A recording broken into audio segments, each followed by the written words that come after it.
संभल की शाही जामा मस्जिद प्रकरण को लेकर मुरादाबाद मंडल आयुक्त अनंजय कुमार सिंह ने बताया कि दोषियों को किसी कीमत पर भी बख्शा नहीं जाएगा, चाहे वे कोई भी हो। संभल के विधायक पुत्र और संभल के सांसद का भी इस मामले में उकसाने का प्रकरण सामने आया है, जिस पर उनका नाम भी दर्ज किया गया है। उन्होंने मंडल आयुक्त ने आगे जानकारी देते हुए बताया कि एनएसए की कार्रवाई के साथ साथ आगे पूरी तरीके से जांच पड़ताल कर और भी मुकदमे पंजीकृत किए जाएंगे। संभल में जो कल हिंसा हुई है, अभी फिलहाल क्या स्थिति? अभी संभल में स्थिति एकदम शांत है। दुकानें भी खुली हुई हैं। जिस जगह पे मेन ये सारी उपद्रव हुए उस जगह पे अभी कुछ हल्का दुकानें बंद है, पर बाकी सारी बाहर स्थिति नॉर्मल है।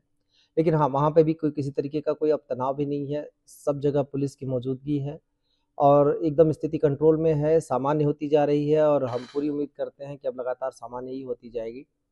तो अभी सब कुछ ठीक है। सर, अभी जो एफआईआर हुई है नामजद, उसमें धाराएं लग चुकी हैं, तो इसके अलावा भी कोई कार्रवाई की जाएगी अलग से एनएसए की?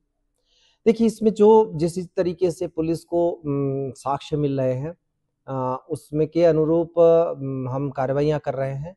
इसमें अभी तक कई सारे एफआईआर हो चुके हैं, आगे भी होने की संभावना है।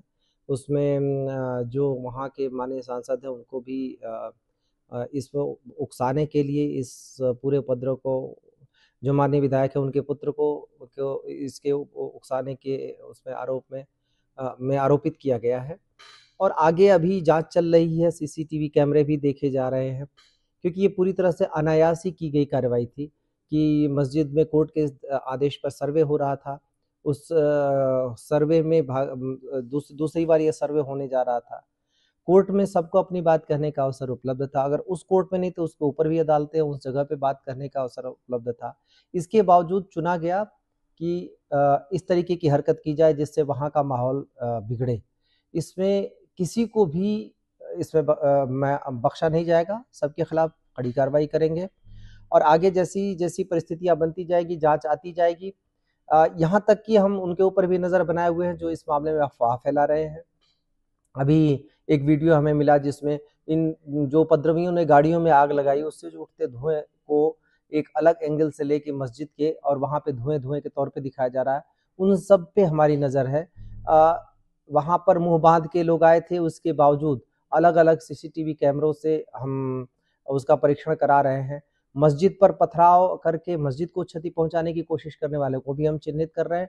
इन सारे मामलों में जहां जहां भी उकसावे की बात आएगी वहां पे हम कार्रवाई करेंगे। सर, अभी तक कितनी डेथ हुई है? जो पोस्टमार्टम रिपोर्ट आई है उसमें गोली लगने की बात है तमंचे से, उस पर आपका निस्संदेह जो अभी तक चार डेथ कंफर्म हुई हैं, चारों का पोस्टमार्टम भी हो चुका है और पोस्टमार्टम की रिपोर्ट में प्रथम दृष्टया देशी बंदूक से जो कारतूस इस्तेमाल होते हैं उससे लगने की बात है। तो इसमें हम इसकी पड़ताल भी आगे होगी। इसमें पुलिस इन्वेस्टिगेशन करेगी। मैजिस्ट्रियल जांच के भी आदेश दिए जा चुके हैं, तो मैजिस्ट्रियल जांच भी इसमें होगी और उसमें हर एक की भूमिका उसमें आएगी। और इसमें जैसे जैसे आगे साक्ष्य मिलते जाएंगे, जैसा मैंने कहा, कड़ी कार्रवाई करेंगे। इसमें एनएसए लगाने तक का भी प्रावधान है और उसमें भी हम कार्रवाई करेंगे। सर, आगे उस एरिया की जो सुरक्षा व्यवस्था है, क्योंकि आगे भी सर्वे हुआ, तो उसके लिए क्या इंतजाम किए? देखिए, सुरक्षा व्यवस्था तो पूरी थी, पहले भी थी, अभी भी है। नए लड़कों को उकसा के ये काम करवाया गया है क्योंकि इस बात की ज़रूरत थी नहीं कहीं से भी। न तो ये जो लोग वहाँ इकट्ठे थे, न तो ये स्टूडेंट है, न तो किसान है, न तो किसी तरीके ऐसा कोई मुद्दा भी नहीं था। केवल सर्वे किया जा रहा था मस्जिद का और सर्वे का मतलब इंस्पेक्शन है। ये भी नहीं कि कोई चीज़ तोड़ी या कोई चीज़ खोली या ऐसी कोई भी चीज़ हो रही थी। इसमें सबसे बड़ी बात है कि अदालत का आदेश था। हमारा काम केवल सुरक्षा मुहैया कराना था, वो काम हम कर रहे थे। पुलिस से भिड़ने का कोई प्रश्न ही नहीं था।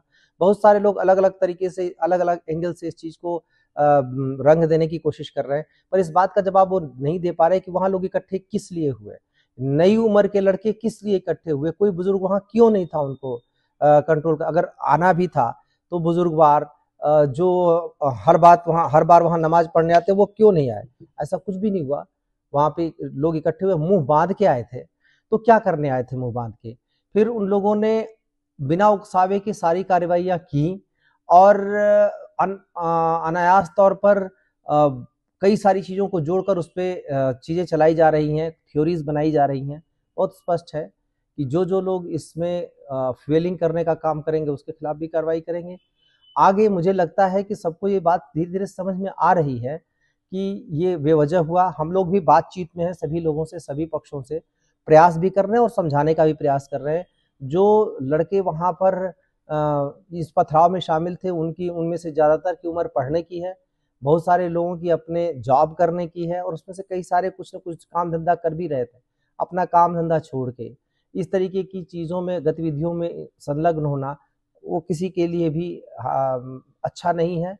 अफ़सोस है जो इसमें अनायास कुछ लोगों के उकसावे में आकर डेथ भी हुई, घायल भी लोग हुए और ये दोबारा इस तरीके की चीज़ें न हो, इसके लिए हमारी पूरी तैयारी है और इंश्योर करेंगे कि किसी भी तरीके की इस तरीके की चीज़ दोबारा ना होने पाए।